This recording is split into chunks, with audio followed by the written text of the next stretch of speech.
So let's get some reaction from Labour now. Peter Kyle is the Shadow Northern Ireland Secretary and is here with me. A very good morning to you. You too. It's your brief. Let's start with Northern Ireland. What's your reaction to the fact that the politicians at Stormont failed to come together to restore power sharing by the midnight deadline? What next? How do we break this impasse? Well, we've had 6 wasted months. That's the problem.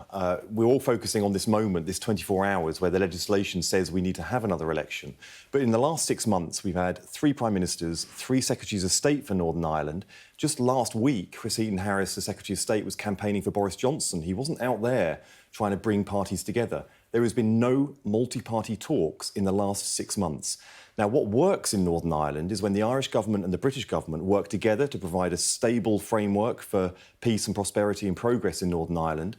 And what works is when you have a Prime Minister and a Secretary of State and a Foreign Secretary who really focus on the needs of Northern Ireland and commit the space. Rishi Sunak has never visited Northern Ireland since he's been in government, unless he's been campaigning for the leadership when he goes to meet Tory party members. So these are the sorts of things that have really created this period of instability, and the challenges in Westminster have reinforced the negatives in Northern Ireland, not the positives. So this next 6-month period after this election has got to be different than the one that went before. OK, so you're putting this all at the door of the Westminster government, but there are so many different factors here, aren't there? And one of the main problems is that the DUP said they won't return to power sharing until the Northern Ireland Protocol goes. They say that essentially treats Northern Ireland differently to other parts of the UK, and that's a fundamental problem there, isn't it? So what would Labour do about it? Well, we've said from the outset that we would fix the problems with the protocol. You know, it's been almost 15 months since the British government put forward its proposals for a fast track across the Irish Sea. The EU, it's been a year this week since the EU put forward its proposals for a green lane. We are arguing about the same thing. It is inconceivable to me that we've not made the progress that we need. Now, a year ago, the DUP were not saying, they were in Stormont, they were raising concerns. Because of power sharing, they had the right to be taken on their own terms, and they were ignored. It's only when they actually acted, if forgive the phrase for them, in a dysfunctional way by pulling down the Assembly and the Executive that suddenly government has started taking notice of them. And in the period since then, their expectations have grown because of the sheer disruption that's happened in Northern Ireland. We have allowed, through Tory neglect, a dysfunction to embed itself in Northern Ireland, the divisions between different communities to become entrenched, to become more divided than they were before, and the process that we need to move people back together again and heal some of these challenges and move forward again seems just simply not to be in place at the moment. When you say that, and yet, from you, it feels like there's more of the Brexit blame game going on by blaming the government now. I mean, isn't it for everybody to come in together, including Labour, well, to be supportive? Absolutely right, but I'm going to call it out the way I see it. I was over there on Monday. In Stormont. I met all political leaders of all parties represented in Stormont. Where was the Secretary of State? He was campaigning for Boris Johnson here in Westminster. You know, we need to have focus. Now, I would love to be able to get involved in some of these things, but I'm doing everything I can do to make sure that we sow the seeds of reconciliation and progress in Northern Ireland, but we need that position of power to be able to do it. We did it in 1998 from a position of power with the Good Friday Agreement.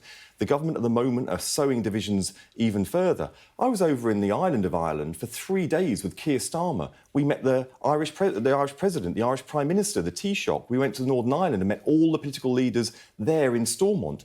We have a Prime Minister in waiting in Keir Starmer, a Secretary of State in waiting in me, who wants to commit the time and are already doing so from a position of opposition. We just need to get into government so we can put it into action. OK, and as far as the elections are concerned, they're now going to be called again before Christmas. Will that move things forward, do you think? I think it's unlikely to move forward, but it will present another six months of opportunity. Let's make this a 6 months where we don't waste that opportunity. And I mean parties in Northern Ireland. I wish all parties were there serving in Stormont, but it means we also need here in Westminster to up our game. We need a Tory government that will pay attention and create and rebuild relationships with the Irish government, provide the framework for peace and reconciliation and progress in Northern Ireland. OK, I want to move on to other issues because there's so much news around, not least the announcement that Rishi Sunak is not going to COP27. What's your response to that? I think this is a huge shame.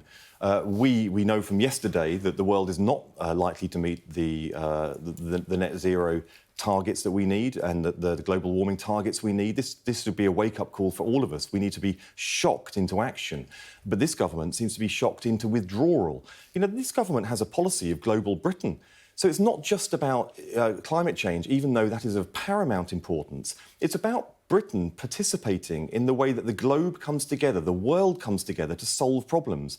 If we're not there around the table on climate change, then why would the rest of the world look to Britain to leadership in other areas as well? Well, Theresa Coffey spoke to me earlier, Environment Secretary, of course, and she says it's not normal for all the leaders to go every year. It's normally the big focus is on every 5 years, and last year COP26 was that big focus. And it's true, isn't it, that Rishi Sunak has a huge amount on his plate. He's got this very important autumn budget, which falls in the dates of COP27. And isn't it right that that should be his focus at a time like this? Theresa Coffey is wrong for many reasons. Let me give you two. Firstly, we are president of COP right now. And at We're handing that over to Egypt, and at aren't we? COP27, we are president for half of the conference, and we will hand over. But we have that moment where we're still president. We're the people that should be providing energy, commitment into COP27 so that we hand over a presidency that is in good shape.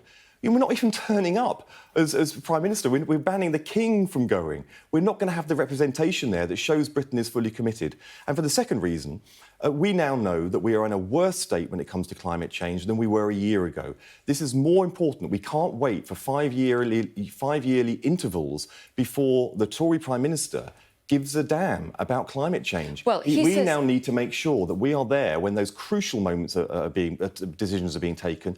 And right now, we need to make sure our presidency ends with a bang. It ends with energy going into the next presidency, because the world is failing in its climate change emissions, and Britain should be leading, not withdrawing. He says he is committed to net zero commitments, and he also is saying that he's got lots of other pressing concerns, not least this autumn statement. And it is an issue, the economy, isn't it? I mean, let me just show you a poll that's out. You may well have seen it. I think it's on the front of the newspaper. They've used BGM to do a survey, and they're now saying that the new Prime Minister, Rishi Sunak, is more trusted with the economy, also more trusted with tax, and also with business as well, compared to Keir Starmer. Should Labour be worried about that? Rishi Sunak's only been in the job a couple of days. Well, he's in the job a couple of days, which means you usually get a bit of a honeymoon period. But the key thing is that when Keir Starmer took over as leader of the Labour Party, he was minus 32% when it came to economy and tax and the issues you're raising here.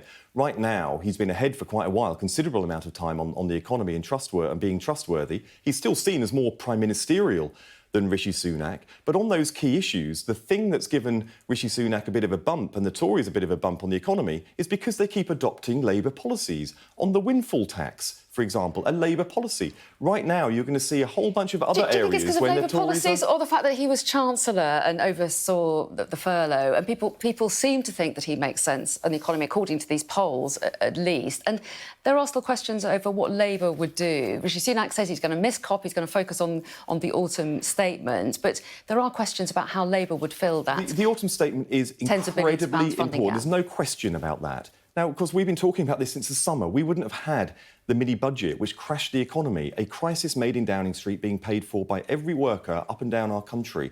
So they got us into this mess. The autumn statement is about how they get us out of the mess that they got us into.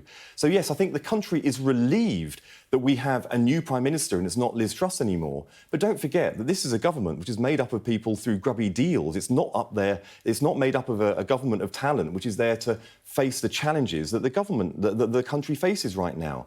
This is a government full of fixers that can fix the challenges of the Tory backbenchers. It's not a government that's there to fix the challenges our country faces. In Keir Starmer, they know that they have somebody who is focused on the priorities of the country. Okay. Country first, party second. He said it at our Labour Party conference and got an ovation for it.